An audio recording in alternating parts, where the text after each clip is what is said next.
L'Europe en 3 minutes, le podcast. Toute l'Europe vous propose de mieux saisir les enjeux et le fonctionnement de l'Union européenne en 3 minutes. Une série audio courte et sans jargon.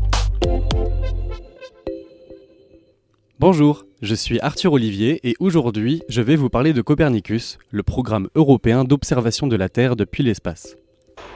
3, 2, 1, top et décollage.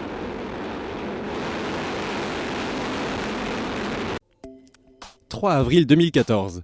À 23h, une fusée décolle du port spatial de Kourou en Guyane. À son bord, un satellite radar destiné à surveiller la surface de notre planète. C'est le premier appareil de Copernicus, le programme européen d'observation de la Terre lancé 16 ans plus tôt. Copernicus est mobilisé dans 6 grands domaines. La surveillance des terres, la surveillance des mers, l'étude de l'atmosphère, les recherches sur le changement climatique, les situations d'urgence et les missions de sécurité. Les satellites européens servent par exemple à cartographier les feux de forêt ou à surveiller les frontières. En tout, 8 satellites sont en orbite à des centaines de kilomètres au-dessus de nos têtes. Copernicus les utilise pour récolter des informations sur notre planète. On appelle ces engins spatiaux des sentinelles. Chacun d'entre eux a une fonction bien particulière. Le satellite Sentinelle-1 surveille les inondations, le trafic maritime ou encore les tremblements de terre, de jour comme de nuit.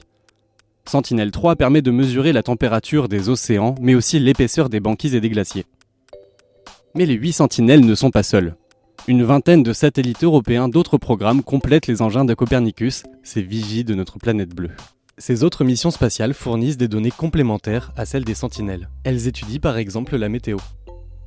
La grande mission de Copernicus reste de mesurer le changement climatique et ses conséquences.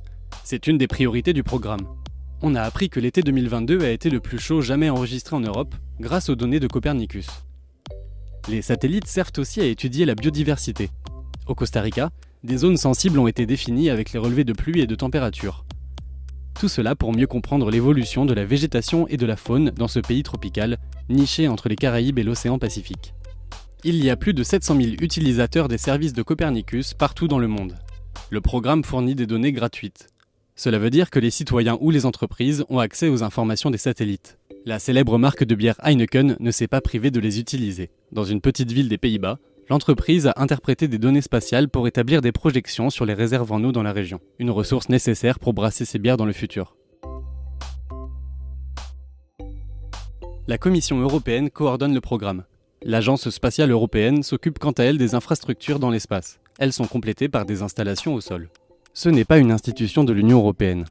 C'est une agence intergouvernementale réunissant 19 États membres de l'Union européenne, dont la France, ainsi que la Norvège, la Suisse et le Royaume-Uni. Toutes les politiques européennes liées à l'espace ne se résument pas à Copernicus. Le programme spatial européen comprend par exemple un service sécurisé de communication pour des opérations militaires. Les Européens ont aussi développé Galileo, l'équivalent du célèbre GPS américain. L'Union européenne investit 14,9 milliards d'euros dans l'espace sur la période 2021-2027, dont 5,4 milliards d'euros sont consacrés à Copernicus.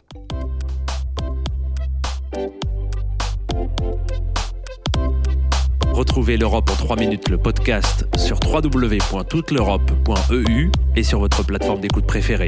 Partagez-le, commentez-le et à très vite pour un prochain épisode. L'Europe en 3 minutes, le podcast.